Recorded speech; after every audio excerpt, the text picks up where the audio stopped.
नमस्कार भक्तों और सुधी पाठकों। मैं इंजीनियर संजय कुमार श्रीवास्तव आप सभी का आज के इस विशेष आध्यात्मिक सत्र में हार्दिक स्वागत करता हूं।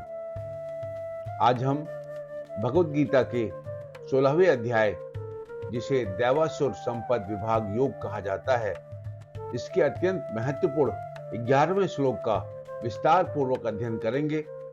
यह श्लोक आधुनिक मानव जीवन की सबसे बड़ी समस्या, असीमित चिंता और भौतिकवादी मानसिकता का सजीव चित्रण करता है। आइए इस सत्र की शुरुआत करते हैं।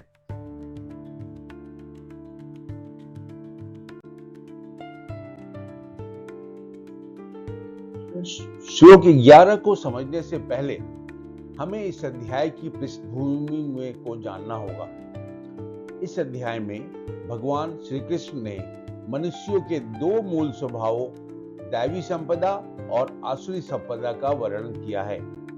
श्लोक 4 से भगवान आसुरी स्वभाव वाले लोगों की मानसिकता, उनके जीने का ढंग और उनकी सोच पर प्रकाश डाल रहे हैं, ताकि हम अपने भीतर की कमियों को पहचान सके और उन्हें दूर कर सकें।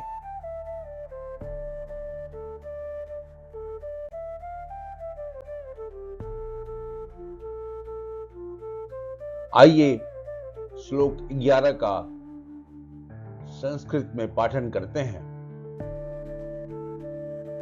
चिंतां परिमेयां च प्रलयान्तामुमाश्रिता कामोपभोग परमा एतावदिति निश्चिता।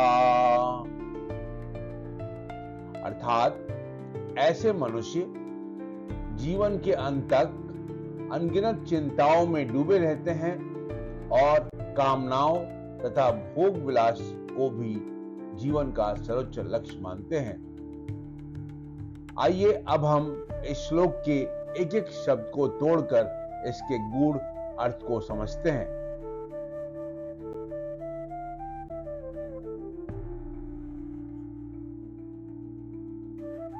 अब इस श्लोक का पदच्छेद और अन्वय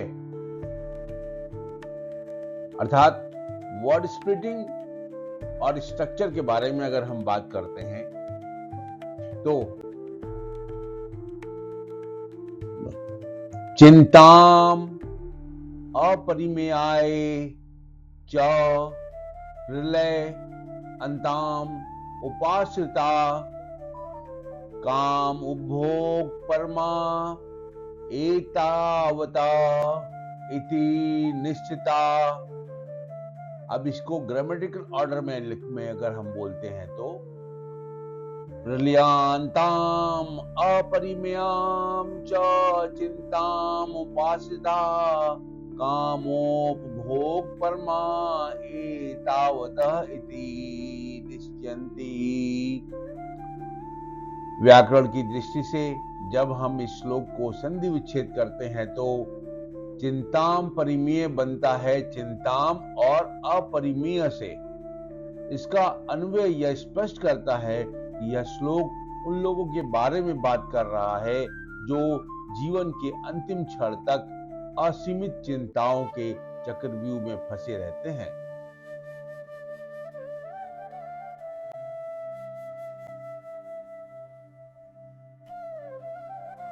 अब इस श्लोक का शब्दों के अनुसार मीनिंग मैं बताना चाहूंगा। चिंताम का अर्थ है चिंताओं का या दुश्चिंताओं का। अपरिमेयायम मतलब असीमित, जिसकी कोई सीमा या नाप न हो। च मतलब और, प्रलयांताम इसका अर्थ है मृत्यु काल या प्रलय तक रहने वाली। उपाश्रिता का अर्थ है शरण लिए हुए या आश्रय लिए हुए। कामोपभोग परमा, इस शब्द का अर्थ है इंद्रिय तृप्ति और भोग विलास को ही परम लक्ष्य मानने वाले। एतावतः,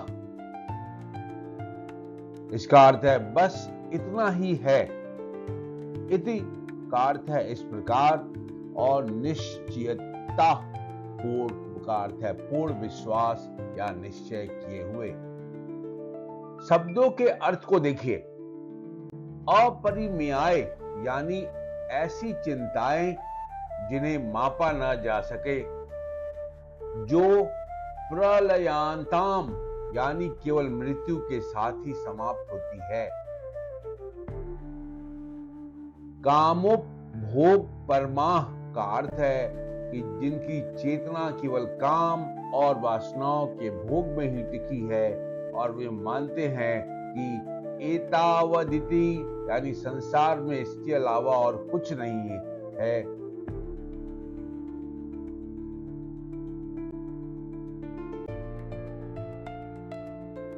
सरल शब्दों में कहें तो श्री कृष्ण अर्जुन से कहते हैं कि अर्जुन, जो लोग आसुरी या नकारात्मक मानसिकता के होते हैं, वे जीवन भर ऐसी अनगिनत चिंताओं में डूबे रहते हैं जो उनकी मृत्यु के साथ ही खत्म होती है।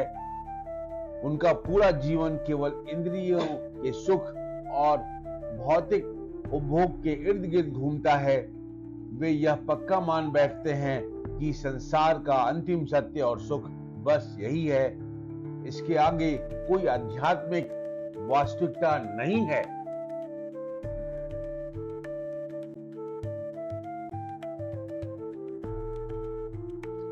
आइए अब इसका मनोवैज्ञानिक विश्लेषण करते हैं।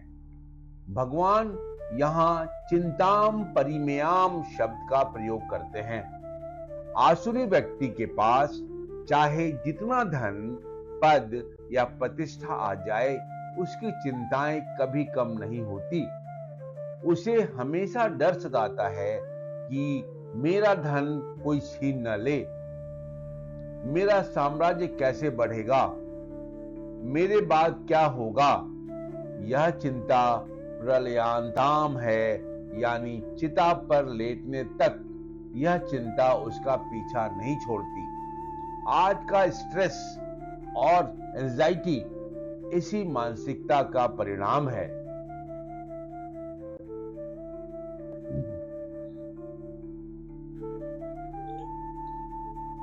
अगली पंक्ति कहती है, कामोपभोग परमा।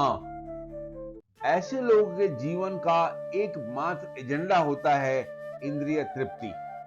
वे सोचते हैं कि जो आंखों से दिख रहा है, जो शरीर को सुख दे रहा है, बस वही सच है। एतावदिति निश्चिता। वे पूरी तरह से आश्वस्त हैं कि इसके परे कोई ईश्वर नहीं है, कोई कर्मफल नहीं है, कोई अगला जन्म या मोक्ष नहीं है। यह आज के उपभोक्तावादी समाज का सटीक वर्णन है, जहां इंसान साधनों को ही साध्य मान बैठा है।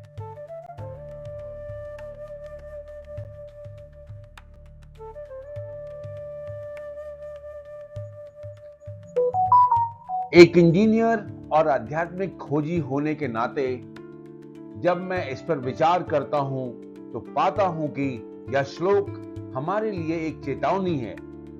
गीता हमें कर्म करने से नहीं रोकती, लेकिन यह हमें आसक्ति और अंधी दौड़ से बचाती है।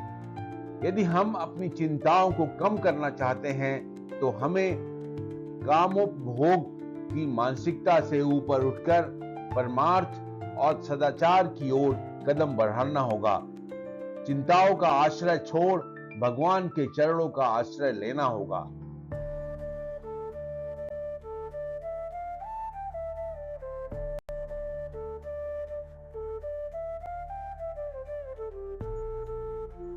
प्रिय मित्रों, आसुरी गुणों का यह विश्लेषण हमें डराने के लिए नहीं, बल्कि हमारे आत्मनिरीक्षण के लिए है।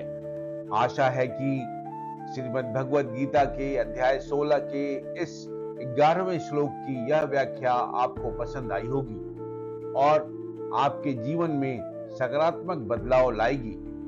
अपने विचार कमेंट बॉक्स में जरूर साझा करें। इस वीडियो को लाइक करें, अपनों के साथ शेयर करें और चैनल को सब्सक्राइब करना न भूलें। मिलते हैं अगले श्लोक के अध्याय के साथ। जय श्री कृष्ण।